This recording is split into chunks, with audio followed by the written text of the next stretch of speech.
experience while on the road? So probably the most interesting thing that I experienced on the road was when I went to Pennsylvania. Oh God, the Amish? Oh shit. It should be good. So went to Pennsylvania. We had a new promoter that was in the area. We literally drove up to this motel, kind of Bates motel-ishy kind of vibe to it. And we were like, all right, well, I mean, this is how they do it in Pennsylvania. All right, and so we get in. It was a mess. Oh no. Absolute and total mess. Like to the point where me and my mister, we actually slept in our clothes all night because we didn't want to touch the sheets. It was like a roach motel. I'm like, No. it's like, right, but I mean, I was okay. The seedy underbelly of Miss Gay United States. Of Pennsylvania. Oh God. Yeah, but yeah, it ended up being kind of like a cluster. Oh wait, can you swear on this show? We can.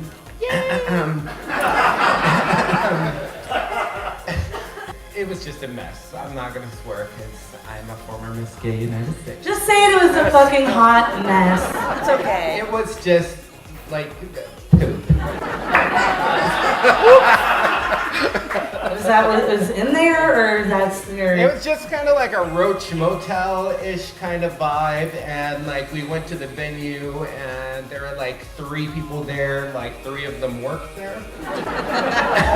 And, They're like, what is drag? right, and I was just like, all right, this is going to be quite the experience, and so that was probably the most interesting thing that I experienced while on the road. Other than that, like everyone was super nice and accommodating, professional, like all that shit. It was great.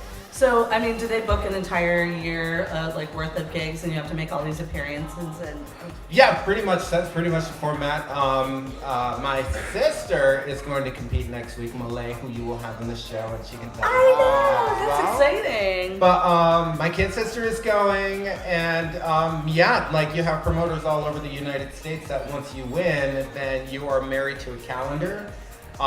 You and your mister go like to these random states. The first one I went to was in, I think it was Montana. Oh wow.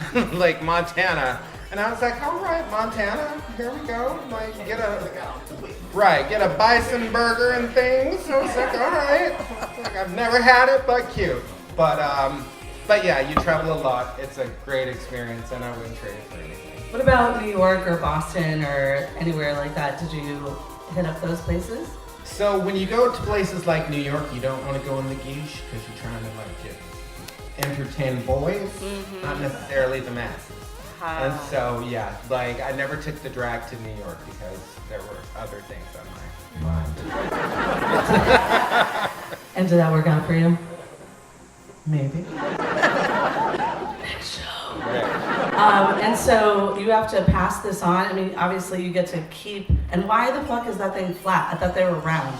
So this one, that actually isn't my Miss Gay United States crown. I was recently crowned West Coast National Showgirl. And so I'm going to compete in nationals in May 8th through the 10th. And in Columbus, Ohio to hopefully win my 2nd national title. And so yeah, that's just the prelim. Ooh, that's just the prelim crown. So for the showgirls, that kind of makes sense. It's like flat, showy. Yeah, I get it. right. Less pageantry, more show. Right. So is this an obsession to have like titles? I love that this actually exists and you can like make a career out of it.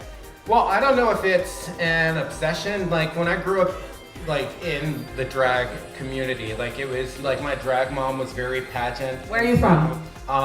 Michigan, Kalamazoo, Michigan.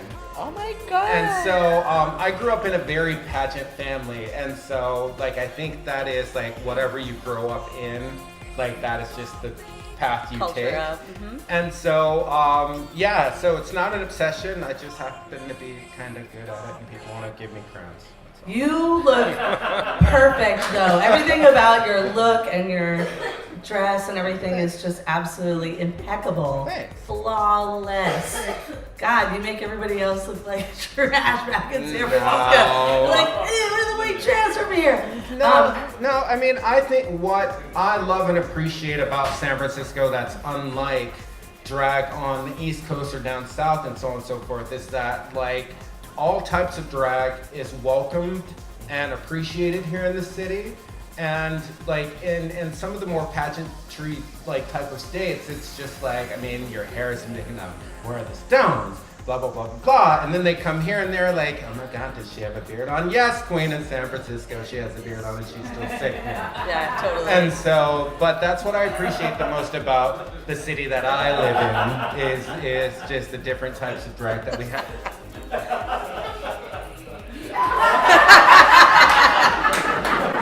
It's the different types of drag.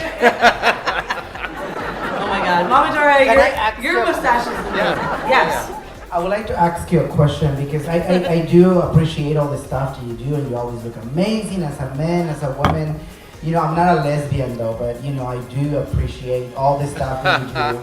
And I never been in those countries that you just mentioned, like Georgia and all those countries. Do they ask for a passport? So sometimes they do, but it is dependent on the type of TSA agent you have.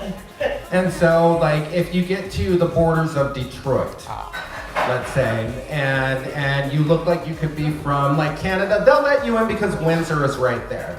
But if you look French, Do I look French a little bit? Just the pits. If I go like this? right, they're gonna Yeah. stop. They're gonna stop you for your passport. Mama Dora, you don't go anywhere. Come on. Oh! I go to the mission and back. No, but seriously, a serious question. Sure. No, look at me. Do they ask you for your social security when you compete for this? Because it's gonna be hard. So they're not doing a credit check. You are pretty much applying for a post of national, like, in addition to recognition, but like you're the face of that system. And so, like, it's not that they ask for anything like your social or anything like that, but they want to know that you are able to, like, talk to the masses, like, communicate eloquently, like, just be yourself, entertain, look good while doing it, and close more prelims. And so that's pretty much it. And I think seriously, I think it's a very hard job to go from San Francisco representing the community and actually having the voice of the community going represented in a different state for all these people and all the performers that are here in the city and all the hard work that you have and all the you're representing all of us. So can you tell me a little bit about how you do it and how important it is for you and for our community too? Sure, and so I can pretty much sum it up for you. Like San Francisco, it is about being authentic. Exactly. And so, like, whenever you travel, like, San Francisco is a very authentic place, like, regardless of what your craft is. Like, everyone does everything passionately, and that's all I can do to represent the city and the community, like, when I'm out traveling representing the city of San Francisco. That felt like a pageant I question. know, right? I'm like, So what are your duties this year? So I just went to the Imperial Court and they had a big party and that was super fun and I was Coronation? like, yeah, coronation. Okay. And that was the most amazing thing, but they have a lot of responsibilities and they have to raise funds and all of this stuff. What's the biggest responsibility that you have doing all of this type of work? So the biggest responsibility really is the growth of the system. And so with National Showgirl, they have a more community-based platform where it is more about community involvement and raising funds for charities of your choice. And so they're the first national system that is centered around like charity, giving back to the community, so on and so forth, whereas others is more so about like promotion of the system and so on and so forth, which is completely and totally fine. right. But yeah, historically it's just been about representing the system as best as possible, securing more cities and states when you were doing like your promotional tour and so on and so forth, and just pretty much leaving a good taste in people's mouth when you like go and see them, spend time with them, and then have to report back. And so yeah. Do they give you a lot of cash? Maybe. Have you left a lot of people with a good taste in their mouth? Maybe.